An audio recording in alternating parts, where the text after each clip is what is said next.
दोस्तों, Jugal sir online classes YouTube channel में आपका हार्दिक स्वागत है। आज मैं आपको बताना चाहता हूं कि देखिएगा, जो इससे पहले मैंने वीडियो बनाया था जो कि टेक्निकल हेल्पर के लिए, मेट्रो के लिए, इंजीनियर्स के लिए रेगुलर क्लासेज जो मैं प्रोवाइड करा रहा हूं, उसमें आपको चालक का बताया था और चालक के बता करके चालक के गुणधर्म भी बताए थे, प्रॉपर्टीज बताई थी। उसके बाद बताया था कि चालक किसे कहते हैं, कि वह पदार्थ जिसमें विद्युत धारा प्रवाहित आसानी से हो जाती है क्या कहलाता है, चालक। या मुक्त इलेक्ट्रॉनों की बहुलता वाले पदार्थ चालक कहलाते हैं। या प्रतिरोध का मान बहुत लो हो क्या कहलाता है, चालक कहलाता है। देखिएगा, चालक के प्रकार का जिक्र करेंगे आज। चालक कितने प्रकार के होते हैं इनको विस्तार से पढ़ेंगे एक एक करके। देखिएगा, चालक 4 प्रकार के होते हैं। तो टाइप ऑफ कंडक्टर्स, सबसे पहले 4 प्रकार चालक होते हैं। इसमें बात करते हैं तो पहला नंबर का है सॉलिड कंडक्टर मतलब ठोस चालक, दूसरे नंबर का द्रव कंडक्टर, और तीसरे नंबर का गैस, और चौथे नंबर का सुपर कंडक्टर। फर्स्ट कंडीशन, वह पदार्थ जो ठोस अवस्था में पाए जाते हैं और विद्युत के चालक को क्या कहलाते हैं, ठोस चालक कहलाते हैं।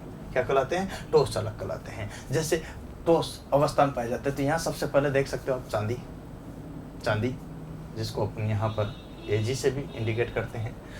चांदी विद्युत का चालक है। आप जानते हो चालकता में पहला स्थान किसका होगा, चांदी का होगा, क्योंकि इसका विशिष्ट प्रतिरोध सबसे कम, अर्थात कितना, 0.01। देखिएगा यहाँ पर 0.01, बात सुनिए, 0.0162 ओम मीटर, ये आपका ऐसा विशिष्ट प्रतिरोध होता है। देखिएगा, यहाँ एक एक चीज में क्लियर करना चाहता हूँ। ये है चांदी का विशिष्ट प्रतिरोध, जो कि आपको ध्यान रखना। तो सबसे कम विशिष्ट प्रतिरोध चांदी का ही होता है, जो आपको मैं बता रहा हूँ। इसी के कारण इसका चालकता में पहला स्थान है। दूसरा, एक और चीज है तांबा। अगर तांबे की बात करता हूँ तो इसको अपन Cu से व्यक्त करते हैं। किससे, Cu मतलब कॉपर, है ना। देखिएगा, चांदी का इसको होता है, यहाँ पर अर्जेंटाइट क्या होता है, अर्जेंटाइट, यहाँ पर रख दो क्यूप्राइट, कॉपर पैरेटिज।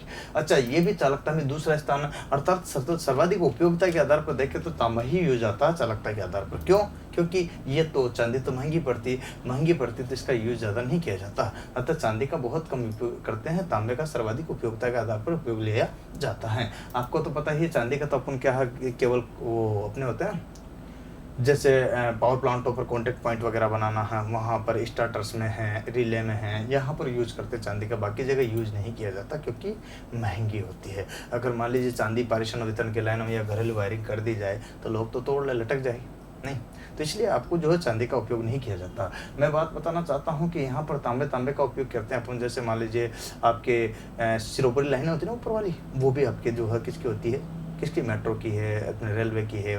वो किसकी होती है, आपके हार्ड रेन कॉपर, कर्षित कठोर तांबे की होती है, जिसका जिक्र मैं बता रहा हूँ। तो यहाँ आपको ध्यान रखना। इसके अलावा हार्ड रेन कॉपर का अपना कम्यूटेटर जो होता है ना, वो भी हार्ड रेन कॉपर का बना होता है। इसके अलावा जो वायरिंग जितनी भी की जाती है, वायरिंग अच्छी गुणवत्ता की, तो वो घरों की वायरिंग भी अपने तांबे से करते हैं। इसके अलावा देखिएगा, वाइंडिंग जो होती है ना, वाइंडिंग कुंडलन, जैसे जनरेटर है, मोटर है, अल्टरनेटर है, ट्रांसफार्मर है, इन सभी की वायरिंग जो होती है ना, वो जो है तांबे से की जाती है। और तांबे में भी ध्यान रखना, कौन सा, देखिएगा कंडीशन नर्म वाला। नर्म करने के लिए आप जानते हो क्या करते हैं, इसको एनेलिंग करते हैं। तो एनेलिंग वाला जो है तांबा प्रयोग में लाया जाता है, जिसका जिक्र मैं कर रहा हूँ। सोने की अगर बात करते हैं तो सोना आपको चालकता में देखिएगा तीसरा स्थान रखता है, जिसको यहाँ ओरम बोलते हैं। क्या बोलते हैं, ओरम।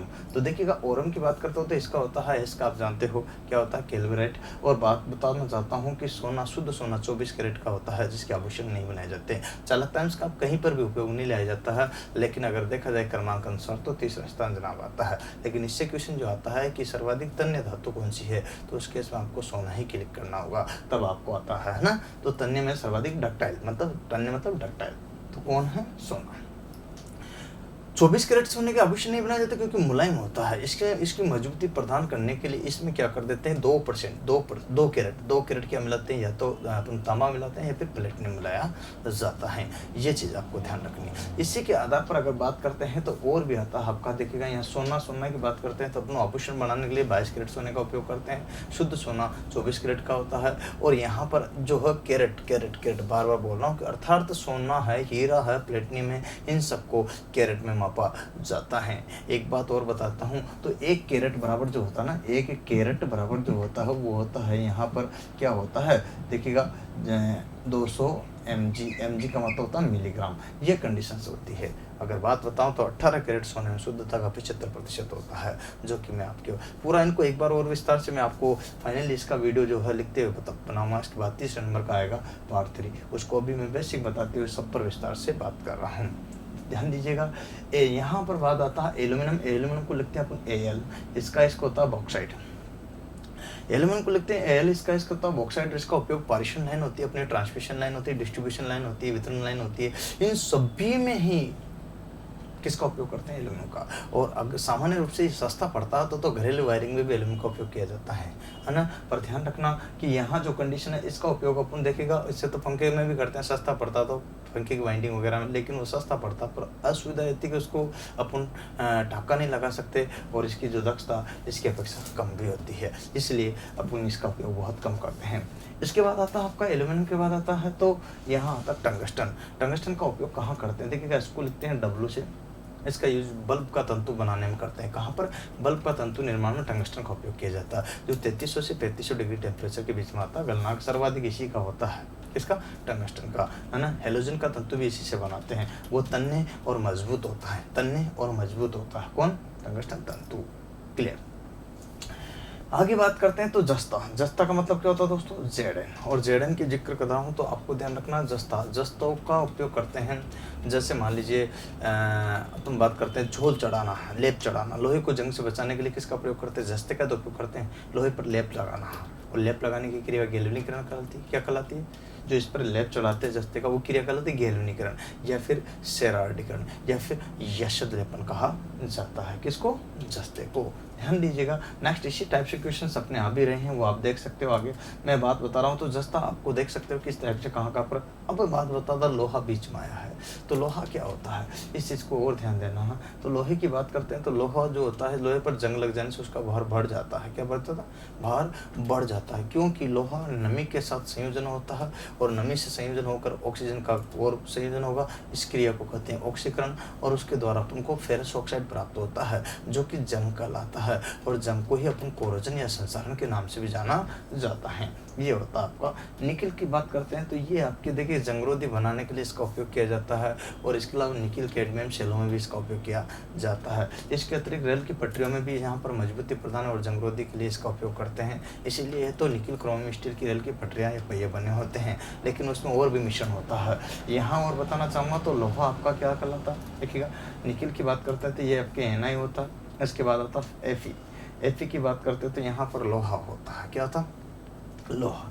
लोहे की बात करते हैं तो इसका होता है हेमेटाइट, मैग्नेटाइट, सिडेराइट या लिमोनाइट। ये सारे के सारे इसके अयस्क होते हैं। और लोहे का उपयोग अपन मशीनों की बॉडी निर्माण में करते हैं, जैसे जनरेटर की बॉडी हो, डीसी जनरेटर हो गया, डीसी मोटर हो गया, अल्टरनेटर हो गया, या एसी मोटर होगी, सभी की बॉडी निर्माण में किसका उपयोग करते हैं अपन, लोहे का ही उपयोग करते हैं। कास्ट आयरन, कौन से का, कास्ट आयरन। बड़ी बड़ी मशीनों की बॉडी कास्ट स्टील की भी बनी होती है, ध्यान रखना। ये बात इलेक्ट्रिसिटी के हिसाब से बता रहा हूँ, ध्यान दीजिएगा। आगे अपना आता है यहाँ टिन को बोलते हैं यहाँ पर एसन की बात करते हैं तो टिन का उपयोग अपन कहाँ करते हैं, ध्यान आपको तो बता देना चाहता हूँ।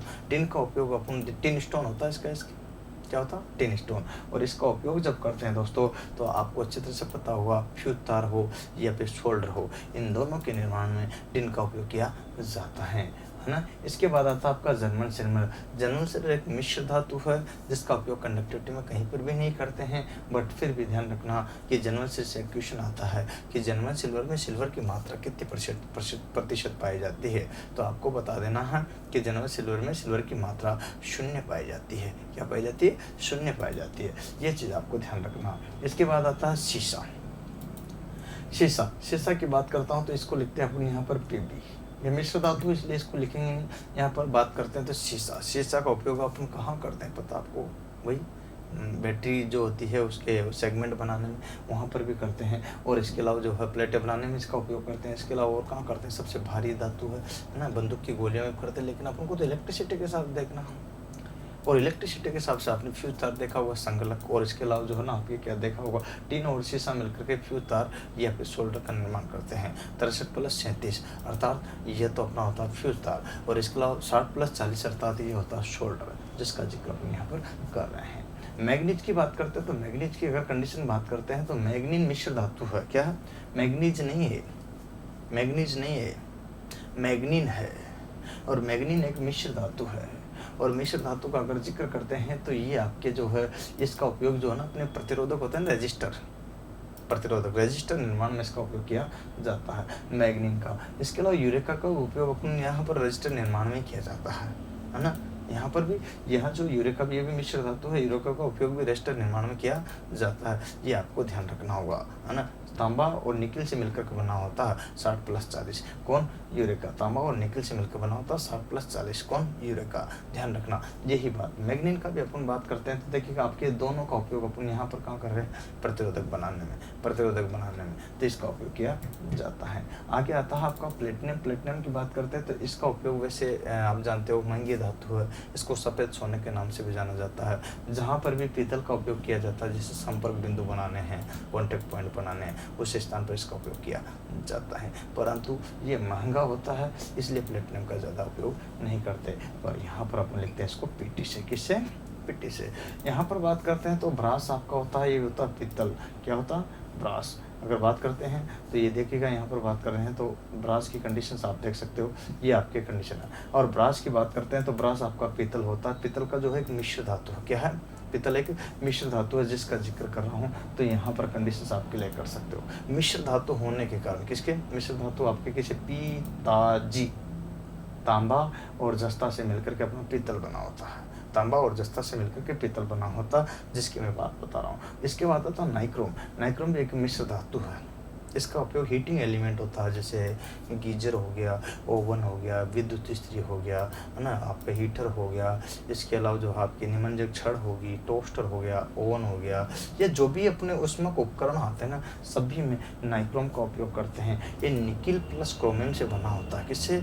निकिल प्लस क्रोमियम से बना होता है, और यहाँ पर 80 और 20 की मात्रा इनमें पाई जाती है। ध्यान रखना इस बात को। इसके बाद आता है आपका कार्बन।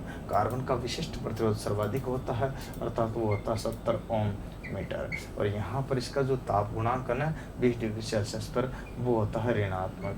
क्या होता है? ऋणात्मक। यहाँ पर ये कंडीशन इसकी होती है प्रति, यहाँ पर देखिए 20 डिग्री की बात है बता रहा हूँ, तो ताप गुणांक आप यहाँ देख सकते हो। किसका? कार्बन का। कार्बन का उपयोग आप अच्छी तरह से जानते हो, अपना जनित्र हो गया या मोटर होगी डीसी वाली, उनके जो है आपके अच्छे तरह से ब्रश बनाने में किसका उपयोग करते हैं? कार्बन का। एक इसका अवगुण है, वो इसका सद्गुण में बदल जाता है। अवगुण क्या है आपको बता देना चाहता हूँ कि तापमान बढ़ने पर इसमें प्रतिरोध क्या हो जाता है?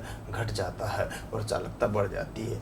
ये ही इसका जो है अवगुण वहाँ पर आउटपुट अधिकतम प्रदान कर देता है, इसी वजह से कार्बन आपका होता है। ये सारे के सारे मैंने जिनका भी जिक्र किया है वो चालक का है। क्या है? चालक। और चालक में भी मैं बात कर रहा हूँ किसकी? ठोस चालक की। किसकी बात की?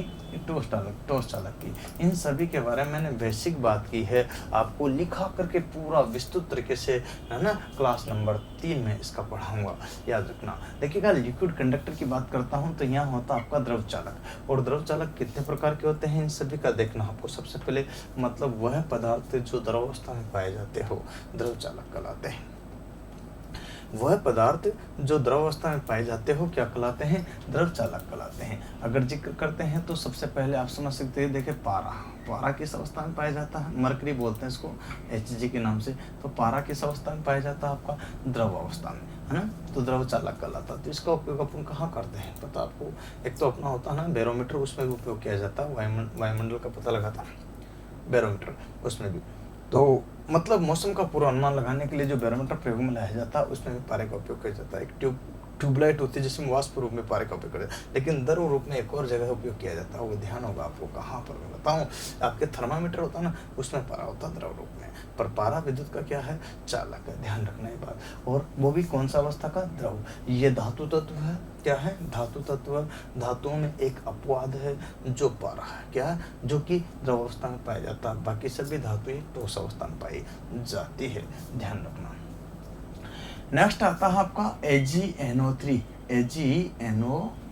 AgNO3 का मतलब होता है सिल्वर नाइट्रेट। और सिल्वर नाइट्रेट की बात करता हूँ तो यहाँ कंडीशंस आप समझ सकते हो कि क्या होगा। यह है सिल्वर नाइट्रेट, है ना, नाइट्रेट। अगर बात करता हूँ तो ये कंडीशंस आप समझ सकते हैं कि सिल्वर नाइट्रेट की क्या स्टेप आपके साथ में रहेगी। और इसी आधार पर ये है, देखिएगा जैसे मान लीजिए चांदी का झोल चढ़ाना है आपको, किसका, चांदी का लेप चढ़ाना है, डुप्लीकेट चांदी बनानी है, तो उसके लिए AgNO3 सिलिनाइटेड का प्रयोग किया जाता है। इसके अलावा ये जो है ना चुनाव के समय उंगली पर निशान लगाने के लिए उपयोग में लाई जाती है, क्योंकि ये मिटती नहीं है, इसीलिए इसको अमीर स्याही या चुनावी स्याही के नाम से भी जाना जाता है।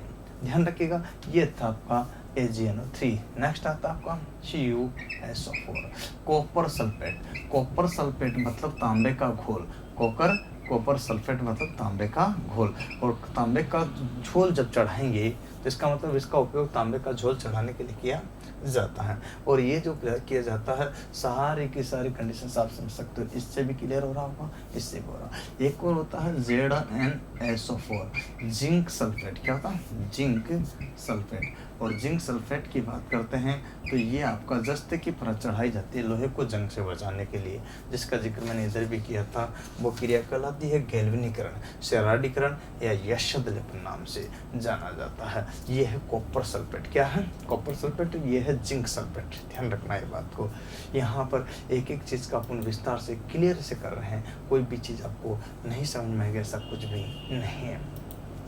नेक्स्ट, मैं इनके बारे में तो बेसिक कंसेप्ट क्लियर कर रहा हूँ, यहाँ फिर से मैं पढ़ाऊँगा, फिर बोल रहा हूँ। देखिएगा बात बताऊँ तो यहाँ गैस कंडक्टर होता है, आगे क्या होता है। और गैस कंडक्टर की बात करते हैं तो गैस कंडक्टर के अंतर्गत कौन कौन से आते हैं, जिनका देखना है। एक तो नियॉन गैस आती है। क्या आती है, नियॉन। ये क्या है, विद्युत की चालक है ना। कौन सी गैस विद्युत की चालक है तो ये पता चल जाएगा, चालक है तो ये भी पता चल जाएगा। एक आ जाते हैं आपके आर्गन। आर्गन को और नियॉन को, ये अक्रिय गैसों का एक समूह में से हैं। अक्रिय गैसें 6 होती है, उनमें से एक ये भी है। तो आर्गन और नियॉन ये दोनों के दोनों क्या है, आपके विद्युत की चालक है। समझ रहे हो बात को, परंतु गैस अवस्था में पाई जाती है। अतः यहाँ पर आर्गन और नियॉन को अक्रिय गैस, निष्क्रिय गैस, नोबल गैस, उत्कर्ष गैस के नाम से भी जाना जाता है। किसके नाम से, अक्रिय है, निष्क्रिय है, इनर्ट है, नोबल है, उत्कर्ष गैस के नाम से भी जाना जाता है। और आपसे पूछा भी जाता है, नियॉन लैंप होता है ना अपना, नियॉन लैंप, फेज टेस्टर, इसमें जो जलता है देखा होगा ना आपने, फेज टेस्टर, वो आपका नियॉन लैंप होता है। और नियॉन लैंप में उसमें जो गैस भरी जाती है ना, वो आपकी यहाँ पर गैस नियॉन होती है। आर्गन की बात करता हूँ तो इसका उपयोग अपन किस में करते हैं, आपके ट्यूबलाइट है, इसके अलावा क्या है, ट्यूबलाइट के अलावा और बल्ब है। बल्ब में अगर बात करते हैं तो या तो ऑर्गन भरी जाती है, नहीं तो फिर नाइट्रोजन भरी जाती है। ध्यान रखना ये बात को। अच्छा, नेक्स्ट कंडीशन में आपकी गैसीय चालक का मैंने बता दिया। अब बात बताते हैं सुपर कंडक्टर, अति चालक। अति चालक किससे कहते हैं मैं आपको बताना चाहूँगा, ध्यान देना। देखिएगा, अति चालक की अगर बात करता हूँ तो वह पदार्थ जो रेजिस्टेंस का मान क्या 0 प्रस्तुत करते हो, प्रतिरोध का मान क्या 0 प्रस्तुत करते हो, क्या कहलाते हैं, अपने अति चालक कहलाते हैं। और जब प्रतिरोध 0 होगा तो धारा क्या होगी, अनंत मान की। प्रतिरोध जब 0 होगा तो धारा क्या होगी, अनंत मान की। मतलब ये व्यवहार करते हैं अपने कैसे, शॉर्ट सर्किट जैसे। किसके जैसे, शॉर्ट सर्किट जैसे, मतलब लघु पतन जैसे। क्या होता, लघु पतन।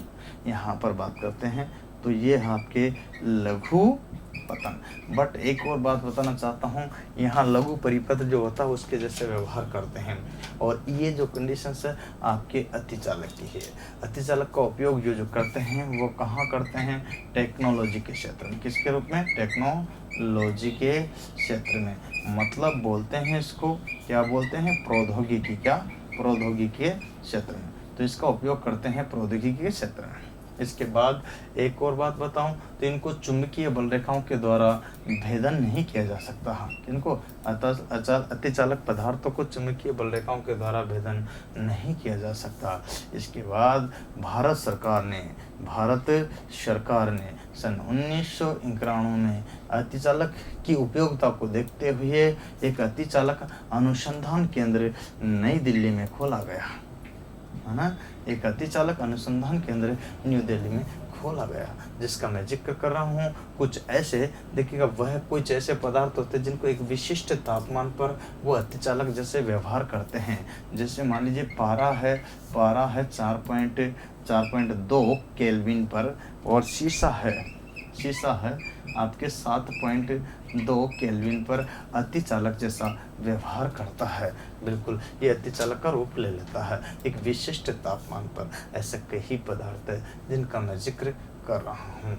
उम्मीद करता हूँ ये क्लासें आपको जो मैं रेगुलर ले रहा हूँ, इनको आप रेगुलर पढ़ोगे। जो लड़के टेक्निकल हेल्पर की तैयारी के लिए, मेट्रो की तैयारी के लिए या फिर एनटीपीसी और ग्रुप डी की तैयारी के लिए स्पेशलाइज टेक्निकल हेल्पर के अभी हाल में न्यू बैच, लेटेस्ट बैच मिल रहे हैं, तो इसकी तैयारी के लिए आप चाहे तो कोटा राजस्थान आ सकते हो। और आपको नंबर चाहिए है तो मेरे डिस्क्रिप्शन में जाकर के नए बैच की भी गारंटी है और साधारण बैच भी है, गारंटी बैच भी है और साधारण बैच भी है। जिस बैच में भी एडमिशन लेना चाहिए वो ले सकते हो, और नहीं भी आ सकते हो तो आप ऑनलाइन क्लासेज हमारी लेते रहिएगा। मैं सारी क्लासेज एक एक करके अपडेट करके आपको देता रहूँगा। आप चाहे तो ऑनलाइन नोट्स या बुकलेट भी मंगवा सकते हो, सभी सब्जेक्ट की, ऑल थ्योरी की। बहुत बढ़िया, धन्यवाद। आपको शायद ये क्लास समझ में आएगी, पसंद आएगी, तो इसको लाइक, सब्सक्राइब और शेयर ज़रूर करोगे। धन्यवाद। जय हिंद, जय भारत, वंदे मातरम।